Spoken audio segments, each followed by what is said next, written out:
మన India team 2020స్‌లోనే ఇప్పుడు ఐపీఎల్‌లోనే చూసుకోండి. 3 2020 టీమ్‌లు తయారు చేసే విధానంలో ప్లేయర్స్ ఉన్నారు. ఒక ప్లేయరు నేపాల్‌కి గానీ, జింబాబ్వేకి గానీ అక్షర్ పటేల్ కెప్టెన్ ఇచ్చి పంపియచ్చు.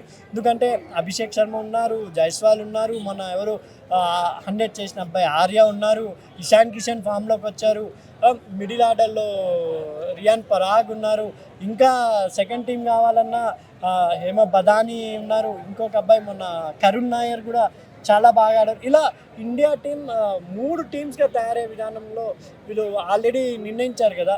టెస్ట్‌కి ఒక కెప్టెన్, వన్‌డేకి ఒక కెప్టెన్ అలా 2020లో కూడా 3 టీమ్‌లు తయారు చేసి యువతకు అవకాశం ఇచ్చి జింబాబ్వే కానీ, నేపాల్ కానీ, ఇప్పుడు మన ఛాంపియన్స్ ట్రోఫీకి అర్హత 2020కి వచ్చారు కదా! యూఏఈ కానీ, ఇంకా చాలా దేశాలు ఉన్నాయి. నమీబియా అలాంటి దేశాలకు పంపిస్తే కుర్రాళ్ళకి ఇంకా విదేశీ పిచ్చుల మీద ఆడినట్టు అర్హత వస్తుంది. తర్వాత ఆస్ట్రేలియా టూర్‌లకు కూడా అలవాటు పడుతుందని నా అభిప్రాయం.